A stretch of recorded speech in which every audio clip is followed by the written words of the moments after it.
रामू ने मोहन की बात को नजरअंदाज किया और घड़े को उठाया। जैसे ही उसने घड़े का ढक्कन हटाया, एक तेज रोशनी जंगल में फैल गई। उस रोशनी के बीच अचानक एक वृद्ध बाबा प्रकट हुए। उनकी लंबी सफेद दाढ़ी, चमकदार आंखें और गहरे लाल वस्त्र उनके व्यक्तित्व को रहस्यमय बना रहे थे। बाबा के हाथ में एक लकड़ी थी जिस पर अजीब निशान बने हुए थे।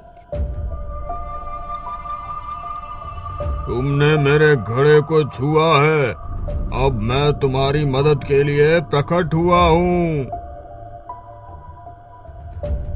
रामू और मोहन घबरा गए।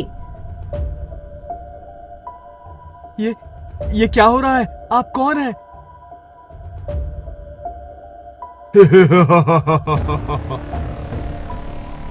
मैं इस जंगल का रक्षक हूँ।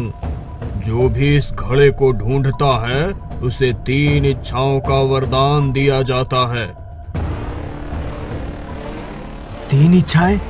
क्या सच में?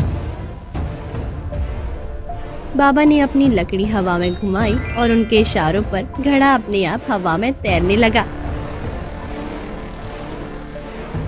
तुम्हें 3 इच्छाएं मांगने का अधिकार है, लेकिन याद रखना, हर इच्छा के परिणाम होंगे। तुम जो चाहोगे उसे पूरा किया जाएगा, पर सोच समझकर मांगना। क्या इसका मतलब है कि हम अपनी गरीबी खत्म कर सकते हैं?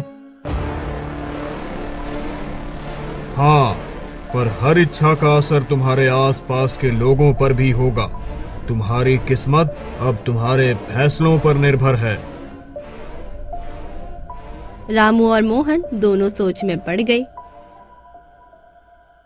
भाई, ये कुछ गड़बड़ लग रहा है। कहीं ये वरदान मुसीबत ना बन जाए। लेकिन मोहन, ये मौका हमारी जिंदगी बदल सकता है। मुझे तो लग रहा है ये भगवान का संकेत है। तुम्हारे पास समय कम है, अपनी इच्छाएं सोच समझकर चुनो। रामू और मोहन की आंखों में लालच और डर का अजीब मिश्रण था। क्या वे सही इच्छाएं मांगेंगे या बाबा की शर्तें उनकी मुश्किलें बढ़ा देंगी?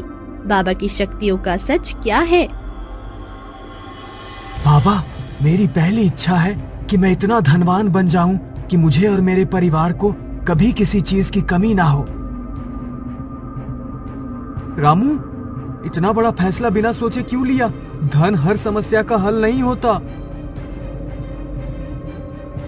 तुम्हारी इच्छा पूरी होगी, लेकिन याद रखना, धन के साथ जिम्मेदारी और समस्याएं भी आती हैं।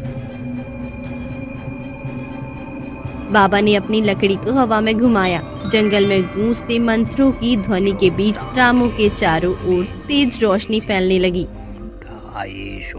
जाओ, अब तुम्हारा जीवन बदल गया है।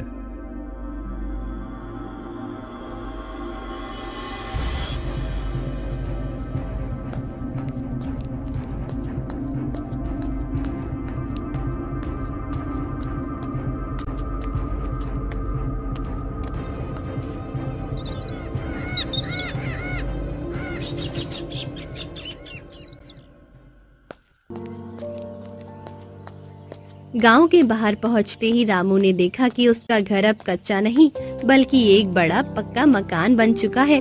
आंगन में अनाज के बड़े बड़े ढेर लगे थे और एक चमचमाती बैलगाड़ी खड़ी थी। रामू, ये सब कैसे हुआ? ये घर, ये अनाज, ये बैलगाड़ी कहाँ से आई? सीता, भगवान ने हमारी सुन ली। अब हमारी गरीबी खत्म हो गई है।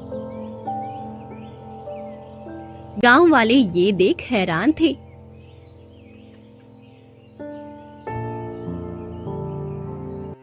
ये रामू अचानक इतना अमीर कैसे बन गया? कल तक तो उसके पास खाने को भी नहीं था। शायद उसने जंगल में कोई खजाना ढूंढ लिया।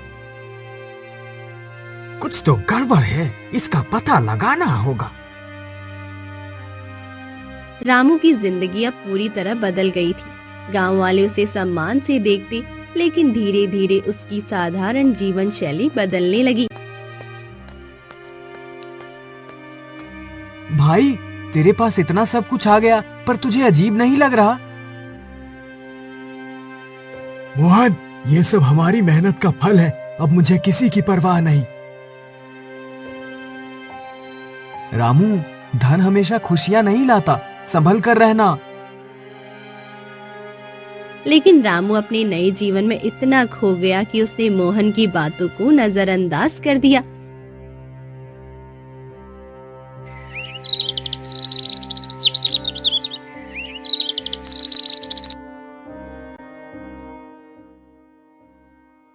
मुखिया रघु, जो पहले से ही गांव का सबसे अमीर आदमी था, अब रामू की बढ़ती प्रतिष्ठा से जलने लगा। उसने अपने आदमियों को रामू के बारे में जानकारी इकट्ठा करने के लिए भेजा। पता लगाओ, रामू इतनी जल्दी अमीर कैसे बना। अगर उसने जंगल में खजाना पाया है तो वो हमारा होना चाहिए। रघु ने गांव वालों के बीच अफवाहें फैलानी शुरू कर दी। सुना है रामू ने जंगल में किसी बाबा से सौदा किया है। ये सब धन वैसे ही नहीं आया। हाँ, लगता है इसमें कोई बड़ी बात छुपी है।